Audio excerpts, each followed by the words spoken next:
I remember the day I first set eyes on Silver Oaks Villas.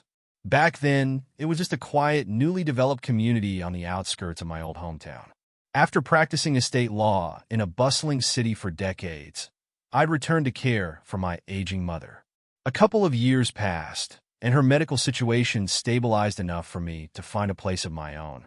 I sought tranquility, a place free from the city's relentless traffic and perpetual rush hours. Silver Oaks Villas, at first glance, promised just that: a peaceful retreat surrounded by elms and sycamores, a friendly set of neighbors, and postcard-perfect lawns. I was 56 years old when I signed the papers, excited to start a new chapter. The villas weren't large, just two-bedroom townhomes with attached garages in neat rows. There was a community garden out back, a small pond where ducks came to frolic, and a delightful little park bench under an old willow tree. Everything about it seemed like a calm oasis. My mind pictured slow morning strolls, a dog at my side, a cup of coffee in hand. Neighbors would wave. I would wave back. That's the life I was after. But from the moment I stepped into the realm of the Silver Oaks Homeowners Association, HOA, I felt something was off. During my first conversation with the HOA president, a wiry woman named Gwen Porter, I got a chilly vibe. She approached me in my mailbox with an expression that could have been a smile or a grimace. It was impossible to tell. Gwen introduced herself as though she was the absolute authority over every inch of asphalt and blade of grass in Silver Oaks. "We run a tight ship," she said, wagging a finger for emphasis. "Our rules keep the property values high.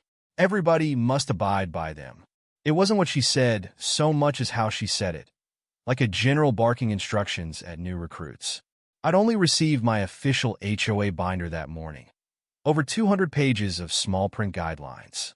No large garden statues. No political signs on the lawn. And each house's exterior palette had to remain an approved neutral tone. The rules were enough to deter even the most enthusiastic homeowner from breaching them. Over the next few weeks, I observed the community's peculiarities. Neighbors tried to remain friendly, but whenever Gwen was around, the entire atmosphere tightened. Some folks would keep their voices lowered. Others would sheepishly dash inside like there was a curfew. I quickly realized that many felt uneasy about the HOA's strict oversight. However, they also liked the order, the manicured lawns, the sense of being in a harmonious environment. So they stuck to the myriad regulations. I shouldn't have been too surprised that something would go wrong eventually. Trouble always has a way of finding me, or maybe I have a penchant for stepping on toes. I've been an attorney for decades, and I've seen my fair share of legal drama. I've also developed a knack for spotting petty tyrants. I let the small oddities slide. A note taped to my door reminding me to roll the garbage bin away from the curb by 6 p.m. sharp, or the time I found a slip telling me that my wreath, an innocuous arrangement of lavender and eucalyptus, was not in compliance with seasonal guidelines. I chuckled, complied, and told myself it wasn't worth the fuss. Then came the parking incident. It started on a sunny Saturday afternoon, my day off, which is a rarity in the legal world. I wanted to stretch my legs and do something nice for myself. So, I drove back from the local farmer's market with a trunk full of fresh produce and artisanal jams. I pulled into the narrow driveway in front of my unit. That's when I noticed a fluorescent orange piece of paper under my windshield wiper. Squinting against the sun, I walked up and realized it was a notice of violation. I had apparently parked my car on common property the night before, though I distinctly remembered leaving my vehicle half on my driveway, half on the street because my neighbor had parked a bit too close. However, we each technically had 2 spaces, one in the driveway and one in the garage. But according to the notice, the front portion of the driveway extended beyond the lot lines and intruded upon the HOA's common area. I thought it was a petty matter. The wheels of my sedan probably stuck a few inches into the walkway. Still, it was my first violation. Annoyed, I crumpled the paper. The text threatened fines up to $50 per day for future infractions. "You've got to be kidding me," I muttered, imagining Gwen prowling around at night with a flashlight and a tape measure. "Not the best way to spend your evening, Miss Porter." I went inside and tried to forget about it. Yet I couldn't shake the feeling that I was being targeted over something so trivial. Days passed, and the tension subsided. Until the morning I walked out and found my car clamped in my driveway, a big metal contraption strapped on the front tire. An official HOA tag hung from the clamp. My eyes widened in disbelief. This was my private spot on my property line, and they'd unceremoniously locked my vehicle in place. I bent down to read the sign on the clamp. In bold letters, "Do not tamper. HOA's prohibited vehicle. Violation of community rules." Beneath it in smaller print, "Removal only by authorized personnel. Additional fees apply." I felt my blood pressure spike. This was no longer a minor inconvenience or a scolding note. This was a brazen overreach. I was their neighbor, not a trespasser, and they had no idea whom they were messing with. The moment my initial shock wore off, I pulled out my phone to call the HOA's management office. The line rang several times before a robotic voice offered me different menu options. None of them seemed to address improperly clamped vehicles. Eventually, I got a receptionist who spoke in a bored monotone. "Yes, ma'am. How can we help you today?" she asked. "My car was clamped in my driveway," I said through clenched teeth. "I want it removed immediately. I'm in my own private parking space. I pay fees every month for the HOA, which includes the maintenance of these common areas. So I'd like to know who authorized clamping my car on my property." I heard the slight tap of keyboard keys in the background. "Let me transfer you to compliance." Moments later, the line clicked and a new voice greeted me. Someone named Colleen. She sounded pleasant enough, but her tone conveyed an undercurrent of polite indifference, as though she fielded complaints from vexed homeowners all day. "How can I help you this morning?"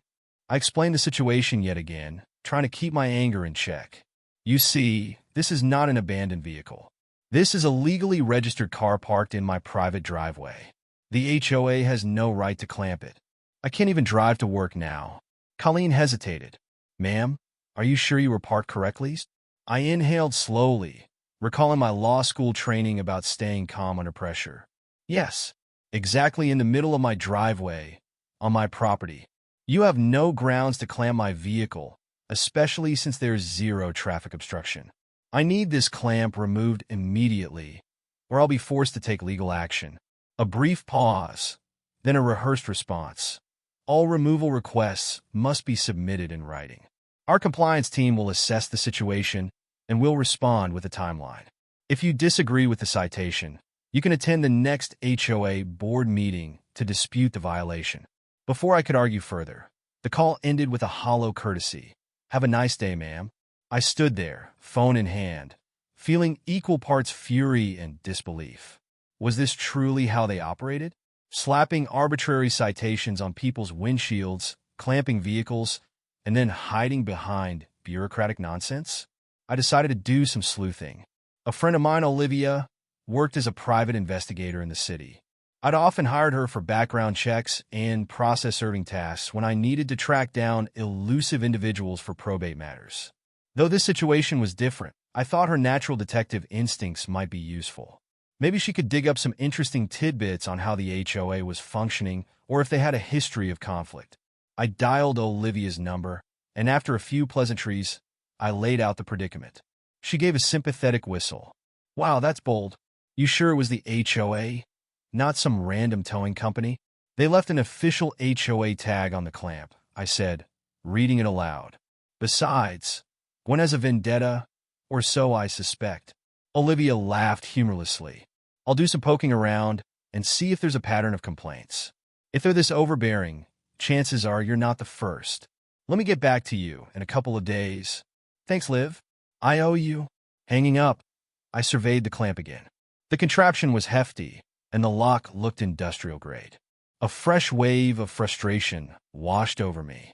I'd seen these used on illegally parked cars in city lots or for unpaid tickets, never in someone's own driveway. I spent the afternoon drafting a firm, well-referenced letter to the HOA, citing the relevant sections of state law that protected property owners from unauthorized towing or immobilization. I kept the tone polite, yet unmistakably critical. Most HOAs didn't anticipate a homeowner with legal expertise. While I rarely used my attorney's authority like a bulldozer, I wasn't above reminding them I knew my rights and how to enforce them. That evening, I slipped the letter into the HOA's drop box in front of the clubhouse. A sign next to the box read, "We value your feedback and concerns." Sure you do, I thought grimly. The next day, I tried to go about my normal routine. Unfortunately, normal included an upcoming trial, estate closings, and a schedule that demanded mobility. My car remained immobilized, so I had to rely on public transportation. The local bus route was notoriously slow, with meager time frames that rarely matched my schedule. By the time I reached the courthouse, I was late for a consultation with a client, an 82-year-old gentleman finalizing his will. Stress pressed on me like a heavy cloak. Midday, I received a ping on my phone. Olivia had texted, "Call me." Found something interesting. I ducked into a quiet hallway and dialed her back. She answered on the first ring. "Listen, your HOA is no stranger to controversy. I found at least 3 lawsuits in the last 5 years. All revolve around predatory practices, clamping, towing, and issuing questionable fees for trivial infractions." Lawsuits? Did they go to court? I asked. Settled out of court each time. That means the details are sealed or minimal. But I managed to glean that the plaintiffs cited unreasonable enforcement of guidelines and financial exploitation. The HOA coughed up confidential settlement fees. My guess is they have insurance for that. And they keep repeating the same pattern because homeowners often feel it's cheaper and easier to comply than to fight a lengthy battle in court. I swallowed, simultaneously appalled and unsurprised. So, it's a racket. Fine them, clamp them, wear them down until they pay to avoid legal hassle. Why do these folks put up with it? Olivia hesitated. A lot of older people live in that community, and not everyone's an attorney, Marion. Plus, there's the fear factor. They threaten liens and lawsuits, and most folks can't afford the time or money to fight it. A faint flicker of anger came alive in my chest. Preying on people's vulnerabilities, especially older individuals, was something I found abhorrent. It made me want to fight even harder. The question now was how to proceed. I had a sense the HOA would ignore my letter, or at best, they'd conjure more excuses and red tape. Well, let's see if they respond. If they push me, I'll push back, I said, hoping my voice conveyed the determination I felt. After I hung up, I checked my phone's notifications. There was an email from the HOA with a subject line, "Compliance Review in Process." I sighed. More stalling. But they had no idea who they were dealing with. It was one thing to scare folks who didn't know their rights. Trying to bully an attorney with a fierce moral compass was another matter entirely. If they were expecting me to roll over, they were in for a surprise. A few days passed, and the clamp remained on my car. The irony was excruciating. I paid for that driveway. Yet here I was, forced to park on the street if I'd borrowed a friend's car or used a rideshare. And yes, the HOA decided to fine me daily for the violation, piling on more fees for late compliance. I read the notices, each one doubling down on their misguided claims. I'd reached my threshold. It was time to escalate. I arrived at the next HOA board meeting armed with documentation. My mother, for once, was stable enough that I didn't feel anxious leaving her in the care of my neighbor, a kind retiree named Mr. Jacobson, who'd also had his share of run-ins with the association. He confided in me once that they fined him for planting unapproved flowers. In his mind, snapdragons were hardly a revolutionary threat to property values, but the HOA apparently disagreed. The meeting took place in the clubhouse, a stuffy space with faux wood paneling, fluorescent lights, and the faint odor of stale coffee. A long conference table stood at the center, with Gwen seated at one end like a monarch. Beside her were 3 other board members I recognized only by name: Kevin, secretary; Yvonne, treasurer; and Dennis, vice president. About 10 other community members also attended, some visibly frustrated, others too timid to speak. With the agenda set, the meeting began in the usual, dry manner. Minutes approved, budget updates rattled off. Finally, they opened the floor for homeowner concerns. I raised my hand politely, but my stomach churned with anticipation. Gwen gave a cool nod. "Yes, Ms. Brooks, you have the floor." I stood. "I'm here to address the wrongful immobilization of my vehicle. It's been over a week now, and my car remains clamped in my driveway. I have documentation to show I was not in violation of any parking rule. You're infringing on my rights as a property owner. A ripple of murmurs crossed the room. Yvonne glanced nervously at Gwen. Dennis fidgeted with a pen. Gwen's eyes narrowed. As we noted, Ms. Brooks, your driveway extends into the community sidewalk. That effectively makes it a common walkway area. We have signs posted indicating no parking there. I kept my voice level. The sign in question is one that references visitors' vehicles, not a homeowner's personal car in her own driveway. Are we expected to measure the fraction of an inch between the sidewalk and the driveway? Gwen sniffed. We strive to keep walkways accessible. We can't allow one resident to flout the regulations, or it sets a precedent. I gave a small laugh. So, you clamp the cars of all the other owners whose driveways overlap the sidewalk, or am I just special? Her face reddened. We address each case as it arises. I looked around at the other board members. I've already filed a formal letter requesting immediate removal of the clamp. I'm prepared to escalate if the HOA fails to comply with local property regulations. For the record, I'm an attorney with 30 years' experience. I am well aware this board has faced previous lawsuits and settled them out of court. I'm not interested in hush money. I simply want my car released and the unfair fines rescinded. The tension in the air rose palpably. Kevin coughed, flipping through papers as though searching for a reference. Gwen stared me down. Are you threatening us with legal action? I met her gaze calmly. No, I'm offering a fair resolution. But if you interpret rightful demands as threats, that's on you, Ms. Porter. For a moment, no one spoke. Then Yvonne, the treasurer, cleared her throat. There, might be an opportunity to revisit the matter. Possibly, we can form a subcommittee to... Gwen slammed her palm on the table, cutting Yvonne off. Her voice was icy. This is not the time for subcommittees. We have rules. If Ms. Brooks is offended by them, she can move. A small gasp escaped from one of the homeowners sitting on the folding chairs.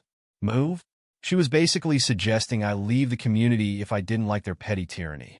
My teeth clenched. I inhaled slowly. Actually, the CC and RS, the covenants, conditions, and restrictions you presumably wrote, don't mention anything about forcibly clamping a homeowner's vehicle without due notice. The local municipal code also states you cannot immobilize a vehicle on private property without explicit law enforcement authorization, which you do not have. I pulled out printed copies. Feel free to review. Dennis gingerly took the papers, scanning them with a worried frown. Gwen, meanwhile, wore an expression that bordered on fury. We run this community with a firm hand for a reason, she said. People move here because they want order. Now, if you insist on stirring the pot, you might find you're the one in violation of our civility rules. I almost laughed at the sheer audacity. Civility rules? For pointing out the truth? But I kept my composure. I assure you, Ms. Porter, I'm civil. And if this matter isn't resolved promptly, I will have no choice but to file for an injunction. Let's not waste the community's funds or time. Release my car from that clamp, waive these fines, and we'll move forward. No more drama. A tense silence followed. Kevin looked at Gwen expectantly. Yvonne pursed her lips, as if she felt caught between her loyalty to the board and concern over the legal fiasco looming. Dennis seemed to shrink into his seat, wanting no part of this confrontation. Gwen was first to break the silence. We will review your request, Ms. Brooks. Expect an official decision in writing by the end of the week. Meeting adjourned. The abrupt conclusion sent a clear message. Gwen would fight me every step of the way if she could. Some neighbors approached me after the meeting, quietly thanking me for standing up. A few even shared their own run-ins.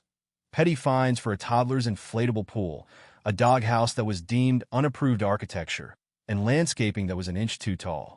All the while, I stewed with frustration. Yet I also felt an undercurrent of resolve. I wasn't just doing this for me now. I was advocating for everyone who'd been preyed upon by the HOA's manipulative strong-arm tactics. I suspected that if Gwen had her way, she'd bury me under so much bureaucracy that I'd back down out of exhaustion. But I had no intention of stopping. That night, I sat at my desk with a strong cup of tea, drafting my next steps. I researched relevant local statutes, scoured the HOA's bylaws, and started drafting potential court filings. I was fully prepared to sue if they didn't relent. After all, justice might be slow, but it was steadfast when pursued diligently. A text pinged from Olivia, heard from a contact at City Hall. "You're on the right track. Let me know if you need more info." I typed back a quick thanks, then stared at the half-moon outside my window, feeling a stir of optimism. There was a fire in my veins, the same fire I felt in big court battles years ago. Only this time, I was fighting to protect my right to park in my own driveway, and by extension, the rights of every neighbor living under Gwen's oppressive thumb. When the official decision from the board arrived in my mailbox, I felt a twinge of hope. Maybe reason had prevailed. I tore the letter open. My heart sank at the first line. "Dear Ms. Brooks, after thorough deliberation, the HOA board has decided to uphold its original citation and subsequent clamp of your vehicle. They wanted me to pay a $500 fine for violations of parking and civility standards, plus daily fees until the clamp was removed by authorized personnel." The letter concluded with a final warning that my property might be subject to a lien if I failed to comply. It felt like a blatant attempt at intimidation. I set the paper down and took a moment to breathe. Then I went to my computer. Enough was enough. I composed a letter to the HOA's legal counsel, whom I'd identified through public records, and attached a draft of the civil complaint I intended to file in county court. It detailed in plain language how the HOA violated local ordinances and overstepped its authority. In concluding paragraphs, I requested immediate injunctive relief to remove the clamp and rescind the fines, with the possibility of seeking damages for lost time and legal fees if it proceeded to trial. I emailed the letter and sent a hard copy by certified mail to both the attorney and Gwen. With that done, I let out a long sigh and hoped they'd realize how flimsy their case was. The following afternoon, I was reading depositions in my office when my phone rang. A number I didn't recognize. I answered, bracing myself for another HOA runaround. Instead, a crisp male voice spoke. "Ms. Brooks? This is Lloyd Harrington. I'm counsel for the Silver Oaks HOA." I adjusted in my seat. "Yes, Mr. Harrington. Good afternoon. What can I do for you?" He cleared his throat. "I received your notice and the attached draft complaint. I'd like to clarify a few matters. Firstly, the clamp was placed under the assumption your vehicle was on common property. If that's inaccurate, we need to discuss a resolution." I bit back a sarcastic remark. "Wasn't that obvious weeks ago?" "I appreciate your willingness to rectify the situation, Mr. Harrington. I've been more than inconvenienced by your client's actions. The clamp has been there for nearly 2 weeks. I've accrued fines, and it's all baseless." He paused. "I'd like to expedite the removal. However, I also must protect the HOA's interests.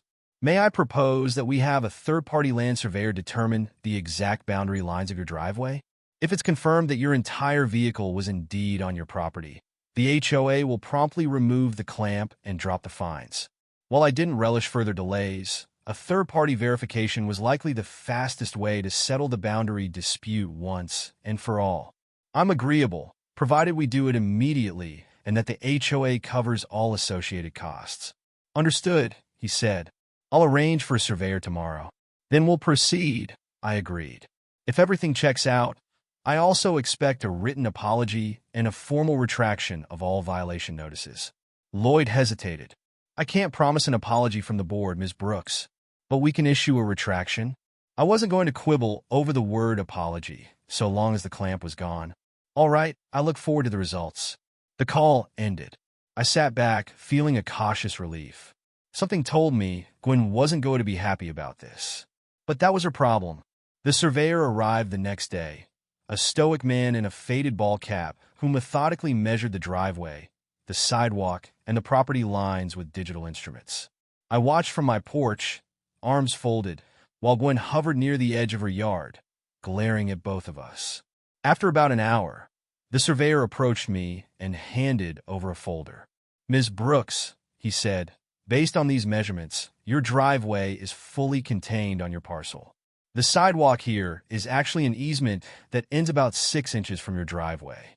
Your tires never intruded on common property." I smiled with relief. "Thank you." Please send your official report to Mr. Harrington. He nodded and offered Gwen a polite tip of his cap. She looked like she'd swallowed a lemon. By that evening, I got another call from Lloyd Harrington. He sounded strained, as though he'd had a tense conversation with the HOA board. The results are conclusive, he said. The clamp will be removed tomorrow morning, and the fines rescinded. I exhaled the breath I'd been holding. Thank you. I trust there won't be any further action on this matter. I'll handle the paperwork. I do apologize for the inconvenience. That was the extent of his apology, formal, but sincere enough. I take it. True to his word, early the next morning, a tow truck employee removed the clamp. I watched from my window as the metal device was finally unlocked and tossed into the back of the truck.